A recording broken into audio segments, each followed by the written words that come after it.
So this is the most common question I get asked about revision. Like, why on earth would I revise now? Isn't that a waste of time? I'll forget it all by the time I get to the exam. Well, the answer is no, you won't. Now, the reason for that is fascinating. It's the way the brain works. The brain is a sponge. It's a learning machine. It's just designed to remember stuff. But how do we take this sponge-like thing and turn it into a machine for learning? Well, this is how the brain works. You've got some stuff you need to remember. Now, let's imagine that you revise it one day afterwards. Your brain will remember 80% of the stuff that it learnt the day before. But if you revise again one day later, your brain will still remember 80%. It won't get any better.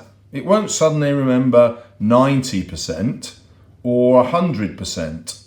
That's not how memory works. And the reason it won't do that is it doesn't have to work hard if you just revise again the next day.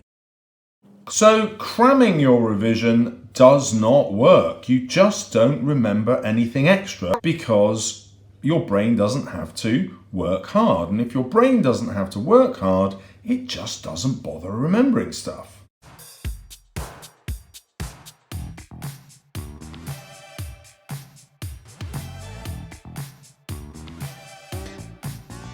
Well, it's like this. So imagine you've learnt 100% of what you've learnt in the first day. But as soon as you've learnt it, your brain starts to forget, and after a few weeks it will remember almost nothing. I've exaggerated these for effect, but you just forget loads really quickly. And that happens if you keep revising a day after and a day after. But if you leave it for a week, yes, you still forget, but it's at a much slower rate, so that after 3 weeks you've still remembered loads of it. And then what happens? Well, if you kept revising again every week in between, you'd still keep forgetting at that rate. You wouldn't get any better. But if you leave 3 weeks before the next time you revise something, you still haven't known as much, but then you recover it, and then you forget at a much slower rate. So a month after those 3 weeks, you remembered much more than you did here. Look how your memory has increased. And then, oh look, I'll test myself a month later, I'll know that at the start, at the end of the test I'll know that much, and then I'll forget at a much lower rate, and then at that interval I will have remembered a load more. Now, if you start this now, in February say, you have plenty of time, so that when you get to the exam, you remember that much. You're going to remember loads, absolutely heaps. But if you start revising here, like, I don't know, let's say April, if you start revising then, you won't keep remembering that much. No, you'll be stuck all the way back here and you'll keep forgetting at that rate. So leaving your revision really late won't work. It will lead you to remembering less. But starting early will help you remember loads more, as you can see there.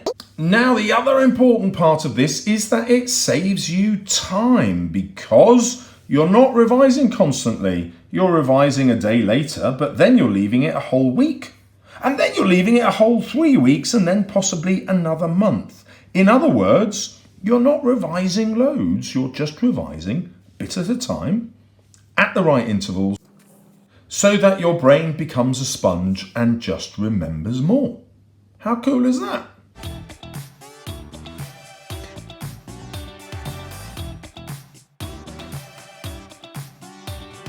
Right, so there are effectively 4 ways of revising. Which ones are going to work? Well, this one is the most common one. This one probably 100% of students do. And it does not work. Get rid of it. It's rubbish. Don't do it. However, putting something into a new form always works. So yes, make notes from the videos. That is getting into a new form, or from your exercise books or your textbooks in school. And putting them into flashcards is also a new form, so that also works. However, this just works on memory. That improves your memory, which is great, That one also works on memory. But all the memory in the world won't help you pass the exam unless you know how to pass the exam. I have to try past papers. So once I've made my flashcards, once I've made my notes, I have to apply them to doing past papers. This is by far the quickest way to become awesome. Now, flashcards are brilliant. They are awesome because they mean you have less to revise. You synthesize it and you just don't have as much stuff to revise. The past papers feel like you are doing more, but actually you are not. You are doing less. And the reason for that is you're not going to do every question. You might in the first past paper, but in the next one, you will only do the questions that you got wrong. So because you are only doing the questions you got wrong, every time you do a past paper, you'll realise you get better and better, and therefore you don't have to do as many questions. There'll be fewer and fewer of them each time, and each time your revision will be shorter, quicker, more purposeful, less time consuming.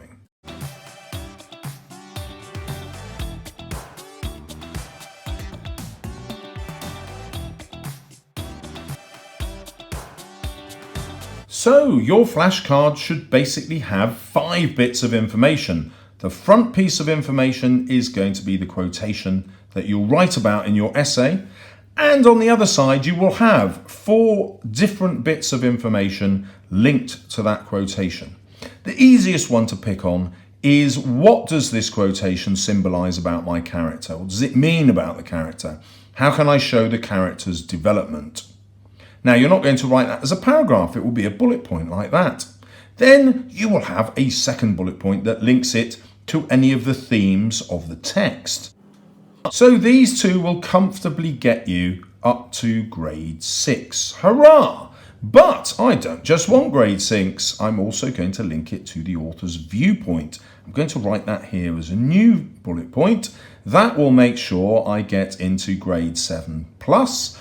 And then the final way I'll do that is I will find an alternative interpretation, either about the character or the theme or the viewpoint, that I can make from that same quotation, and that will take me into grade 7 plus again.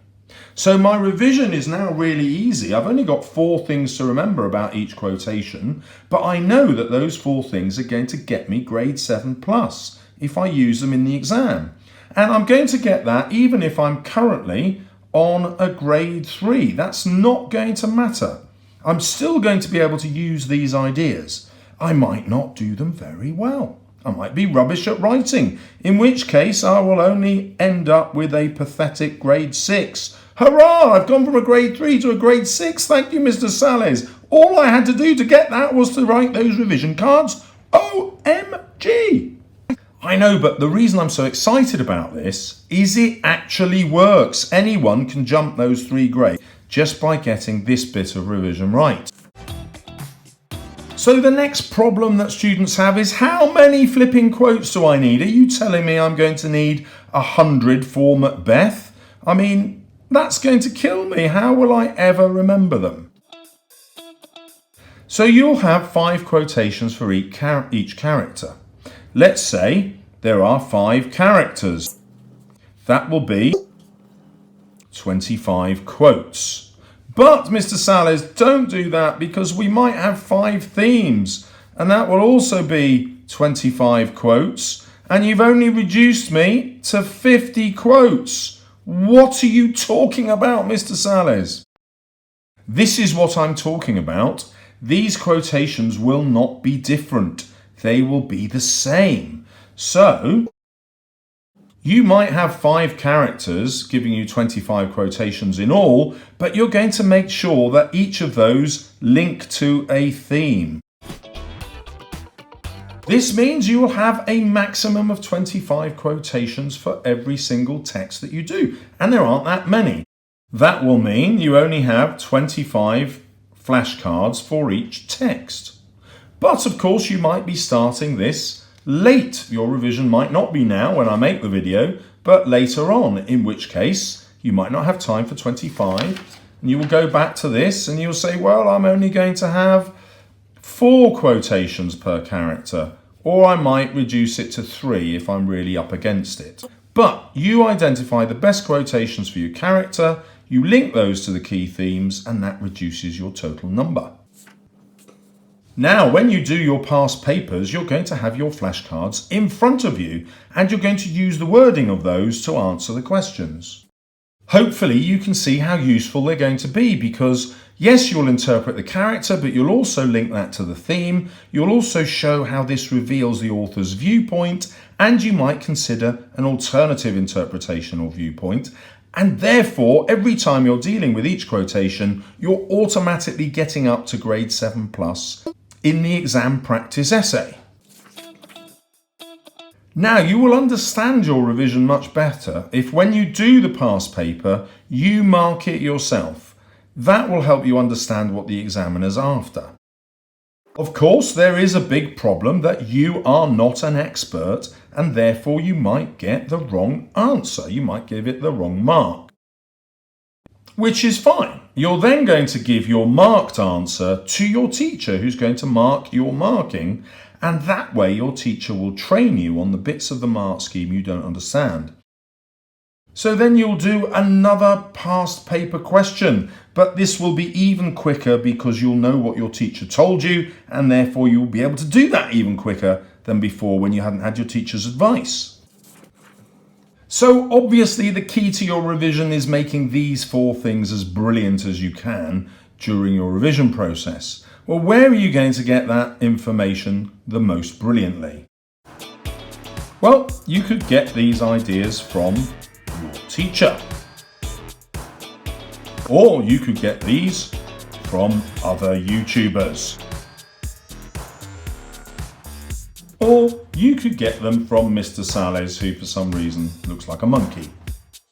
So the key thing here is that you synthesize what you find out from any of these sources. I obviously think that this is the best route, but not for everyone. There's other YouTubers available, as I'm sure you know, and many of you will have awesome teachers. So combine what you learn from all 3. But you might think you're running out of time. So how can you be quicker than doing all of those?